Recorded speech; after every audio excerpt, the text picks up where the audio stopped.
شروع اللہ کا نام لے کر جو بڑا مہربان نہایت رحم والا ہے۔ صاد، قسم ہے قرآن کی جو نصیحت سے پر ہے کہ تم حق پر ہو، مگر جو لوگ کافر ہیں وہ غرور اور مخالفت میں پڑے ہیں۔ ہم نے ان سے پہلے بہت سی امتوں کو ہلاک کر دیا تو وہ عذاب کے وقت لگے فریاد کرنے، اور وہ چھٹکارے کا وقت نہیں تھا۔ اور انہوں نے تعجب کیا کہ ان کے پاس انہی میں سے ایک خبردار کرنے والا آیا، اور کافر کہنے لگے کہ یہ تو جادوگر ہے جھوٹا، کیا اس نے اتنے معبودوں کی جگہ ایک ہی معبود قرار دے دیا؟ یہ تو بڑی عجیب بات ہے۔ اور ان میں جو معزز تھے وہ چل کھڑے ہوئے اور بولے کہ چلو اور اپنے معبودوں کی پوجا پر قائم رہو، بے شک یہ ایسی بات ہے جس میں کوئی خاص غرض ہے۔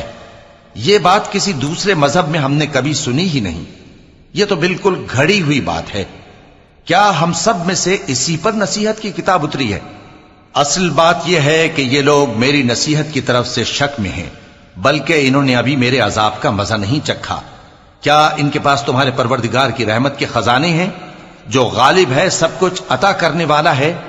یا آسمانوں اور زمین اور جو کچھ ان میں ہے ان سب پر انہی کی حکومت ہے؟ تو چاہیے کہ رسیاں تان کر آسمانوں پر چڑھ جائیں۔ یہاں شکست کھائے ہوئے گروہوں میں سے یہ بھی ایک لشکر ہے۔ ان سے پہلے نوح کی قوم اور عاد اور میخوں والا فرعون بھی جھٹلا چکے ہیں، اور سمود اور لوط کی قوم اور بن کے رہنے والے بھی، یہی وہ شکست خوردہ گروہ ہیں۔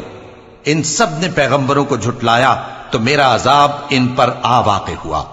اور یہ لوگ تو صرف ایک زور کی آواز کا جس میں شروع ہونے کے بعد کچھ وقفہ نہیں ہوگا انتظار کرتے ہیں، اور کہتے ہیں کہ اے ہمارے پروردگار، ہم کو ہمارا حصہ جلدی سے حساب کے دن سے پہلے ہی دے دے۔ اے پیغمبر صلی اللہ علیہ وآلہ وسلم، یہ جو کچھ کہتے ہیں اس پر صبر کرو، اور ہمارے بندے داؤد کو یاد کرو جو صاحب قوت تھے، بے شک وہ رجوع کرنے والے تھے۔ ہم نے پہاڑوں کو ان کے زیر فرمان کر دیا تھا کہ صبح و شام ان کے ساتھ تسبیح کرتے تھے، اور پرندوں کو بھی کہ وہ جمع رہتے تھے، ہر ایک ان کے آگے رجوع رہتا تھا۔ اور ہم نے ان کی بادشاہی کو مستحکم کیا اور ان کو حکمت اور فیصلہ کن خطابت عطا فرمائی۔ اور اے نبی صلی اللہ علیہ وآلہ وسلم، کیا تمہارے پاس ان جھگڑنے والوں کی بھی خبر آئی ہے جب وہ دیوار پھاند کر اندر داخل ہوئے؟ جس وقت وہ داؤد کے پاس آئے تو وہ ان سے گھبرا گئے۔ انہوں نے کہا کہ خوف نہ کیجیے، ہم دونوں کا ایک مقدمہ ہے کہ ہم میں سے ایک نے دوسرے پر زیادتی کی ہے، تو آپ ہم میں انصاف سے فیصلہ کر دیجئے اور بے انصافی نہ کیجیے گا، اور ہم کو سیدھا رستہ دکھا دیجئے۔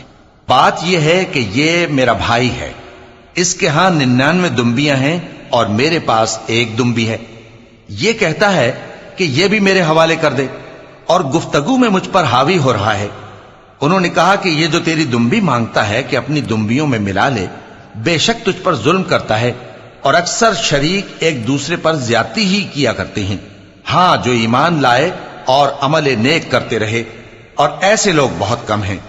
اور داؤد نے خیال کیا کہ اس واقعے سے ہم نے ان کو آزمایا ہے، تو انہوں نے اپنے پروردگار سے مغفرت مانگی اور جھک کر سجدے میں گر پڑے اور اللہ کی طرف رجوع کیا۔ چونکہ آیت سجدہ تلاوت کی گئی ہے، لہذا سامعین پر سجدہ واجب ہے۔ تو ہم نے ان کو بخش دیا، اور بے شک ان کے لیے ہمارے ہاں قرب اور عمدہ مقام ہے۔ اے داؤد، ہم نے تم کو زمین میں خلیفہ بنایا ہے، تو لوگوں میں انصاف کے فیصلے کیا کرو، اور خواہش کی پیروی نہ کرنا کہ وہ تمہیں اللہ کے رستے سے بھٹکا دے گی۔ جو لوگ اللہ کے رستے سے بھٹکتے ہیں ان کے لیے سخت عذاب ہے، اس لیے کہ انہوں نے حساب کے دن کو بھلا دیا۔ اور ہم نے آسمان اور زمین کو اور جو کائنات ان میں ہے اس کو بے مقصد نہیں پیدا کیا، یہ ان کا گمان ہے جو کافر ہیں، سو کافروں کے لیے دوزخ کا عذاب ہے۔ جو لوگ ایمان لائے اور عمل نیک کرتے رہے، کیا ان کو ہم ان کی طرح کر دیں گے جو ملک میں فساد کرتے ہیں، یا پرہیزگاروں کو بدکاروں کی طرح کر دیں گے؟ یہ کتاب جو ہم نے تم پر نازل کی ہے بابرکت ہے، تاکہ لوگ اس کی آیتوں میں غور کریں اور تاکہ اہل عقل نصیحت حاصل کریں۔ اور ہم نے داؤد کو سلیمان عطا کیے، بہت خوب بندے تھے، اور وہ اللہ کی طرف بہت رجوع کرنے والے تھے۔ جب ان کے سامنے شام کو اصیل گھوڑے پیش کیے گئے تو کہنے لگے کہ میں نے اپنے پروردگار کی یاد سے غافل ہو کر مال کی محبت اختیار کی، یہاں تک کہ آفتاب پردے میں چھپ گیا۔ بولے کہ ان کو میرے پاس واپس لاؤ، پھر ان کی ٹانگوں اور گردنوں پر ہاتھ پھیرنے لگے، اور ہم نے سلیمان کی آزمائش کی اور ان کے تخت پر ایک دھڑ سا ڈال دیا۔ پھر انہوں نے اللہ کی طرف رجوع کیا اور دعا کی کہ اے پروردگار مجھے معاف فرما اور مجھ کو ایسی بادشاہی عطا فرما کہ میرے بعد کسی کو شایع نہ ہو، بے شک تو سب کچھ عطا فرمانے والا ہے۔ پھر ہم نے ہوا کو ان کے زیر فرمان کر دیا کہ جہاں وہ پہنچنا چاہتے ان کے حکم سے نرم نرم چلنے لگتی، اور جنوں کو بھی ان کے زیر فرمان کیا۔ یہ سب عمارتیں بنانے والے اور غوطہ مارنے والے تھے، اور کچھ دوسروں کو بھی جو زنجیروں میں جکڑے ہوئے تھے۔ ہم نے کہا یہ ہماری بخشش ہے، چاہو تو احسان کرو یا رکھ چھوڑو، تم سے کچھ حساب نہیں ہے، اور بے شک ان کے لیے ہمارے ہاں قرب اور عمدہ ٹھکانہ ہے۔ اور ہمارے بندے ایوب کو یاد کرو جب انہوں نے اپنے رب کو پکارا اور کہا کہ شیطان نے مجھ کو ایذا اور تکلیف دے رکھی ہے۔ ہم نے کہا کہ زمین پر لات مارو، دیکھو یہ چشمہ نکل آیا، نہانے کو ٹھنڈا پانی اور پینے کو بھی، اور ہم نے ان کو اہل و عیال اور ان کے ساتھ اتنے ہی اور بخشے۔ یہ ہماری طرف سے رحمت اور عقل والوں کے لیے نصیحت تھی۔ اور ہم نے کہا اپنے ہاتھ میں تنکوں کا ایک مٹھا لو، پھر اس سے مار لو اور قسم نہ توڑو، بے شک ہم نے ان کو ثابت قدم پایا، بہت خوب بندے تھے، بے شک وہ بہت رجوع کرنے والے تھے۔ اور ہمارے بندوں ابراہیم اور اسحاق اور یعقوب کو یاد کرو جو قوت والے اور صاحب نظر تھے۔ ہم نے ان کو ایک صفت خاص آخرت کے گھر کی یاد سے ممتاز کیا تھا، اور وہ ہمارے نزدیک منتخب اور خوبی والوں میں سے تھے۔ اور اسماعیل اور الیسع اور ذوالکفل کو یاد کرو، اور یہ سب بھی خوبی والوں میں سے تھے۔ یہ نصیحت ہے اور پرہیزگاروں کے لیے تو عمدہ ٹھکانہ ہے، ہمیشہ رہنے کے باغ جن کے دروازے ان کے لیے کھلے ہوں گے، ان میں تکیے لگائے بیٹھے ہوں گے، اور کھانے پینے کے لیے بہت سے میوے اور مشروبات منگاتے رہیں گے، اور ان کے پاس نیچی نگاہ رکھنے والی اور ہم عمر حوریں ہوں گی۔ یہ وہ چیزیں ہیں جن کا حساب کے دن کے لیے تم سے وعدہ کیا جاتا تھا، یہ ہمارا رزق ہے جو کبھی ختم نہیں ہوگا۔ یہ نعمتیں تو فرمانبرداروں کے لیے ہیں، اور سرکشوں کے لیے برا ٹھکانہ ہے، یعنی دوزخ جس میں وہ داخل ہوں گے، اور وہ بری آرام گاہ ہے۔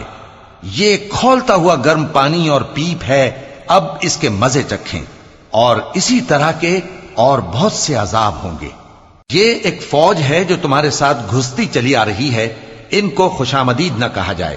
یہ دوزخ میں جانے والے ہیں، کہیں گے بلکہ تمہیں کو خوشامدید نہ کہا جائے، تمہیں تو یہ بلا ہمارے سامنے لائے ہو، سو یہ برا ٹھکانہ ہے۔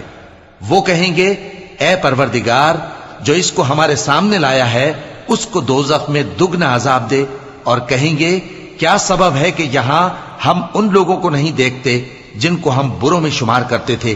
کیا ہم نے ان سے ٹھٹھا کیا ہے یا ہماری آنکھیں ان کی طرف سے پھر گئی ہیں؟ بے شک یہ اہل دوزخ کا جھگڑنا برحق ہے۔ کہہ دو کہ میں تو صرف خبردار کرنے والا ہوں، اور اللہ اکیلے اور غالب کے سوا کوئی معبود نہیں، جو آسمانوں اور زمین اور جو مخلوق ان میں ہے سب کا مالک ہے، غالب ہے، بخشنے والا۔ کہہ دو کہ یہ ایک بڑی ہولناک چیز کی خبر ہے جس کو تم دھیان میں نہیں لاتے۔ مجھ کو اوپر کی مجلس والوں کا جب وہ جھگڑتے تھے کچھ بھی علم نہ تھا، میری طرف تو یہی وحی کی جاتی ہے کہ میں کھلم کھلا خبردار کرنے والا ہوں۔ جب تمہارے پروردگار نے فرشتوں سے کہا کہ میں مٹی سے انسان بنانے والا ہوں، جب میں اس کو درست کر لوں اور اس میں اپنی روح پھونک دوں تو اس کے آگے سجدے میں گر پڑنا، سو تمام فرشتوں نے سجدہ کیا مگر ابلیس کہ وہ اکڑ بیٹھا اور کافروں میں ہو گیا۔ اللہ نے فرمایا کہ اے ابلیس، جس شخص کو میں نے اپنے ہاتھوں سے بنایا اس کے آگے سجدہ کرنے سے تجھے کس چیز نے منع کیا؟ کیا تو غرور میں آ گیا یا اونچے درجے والوں میں تھا؟ بولا کہ میں اس سے بہتر ہوں کہ تو نے مجھ کو آگ سے پیدا کیا اور اسے مٹی سے بنایا۔ فرمایا بس یہاں سے نکل جا، تو مردود ہے اور تجھ پر قیامت کے دن تک میری لعنت پڑتی رہے گی۔ کہنے لگا کہ میرے پروردگار، اچھا تو مجھے اس روز تک کہ لوگ اٹھائے جائیں مہلت دے۔ فرمایا کہ تجھ کو مہلت دی جاتی ہے اس روز تک جس کا وقت مقرر ہے۔ کہنے لگا کہ مجھے تیری عزت کی قسم، میں ان سب کو بہکاتا رہوں گا سوائے ان کے جو تیرے چنے ہوئے بندے ہیں۔ فرمایا ٹھیک ہے، اور میں ٹھیک ہی کہتا ہوں، کہ میں تجھ سے اور جو ان میں سے تیری پیروی کریں گے سب سے جہنم کو بھر دوں گا۔ اے پیغمبر کہہ دو کہ میں تم سے اس کا صلہ نہیں مانگتا اور نہ میں بناوٹ کرنے والوں میں ہوں۔ یہ قرآن تو اہل عالم کے لیے نصیحت ہے اور تم کو اس کا حال کچھ وقت کے بعد معلوم ہو جائے گا۔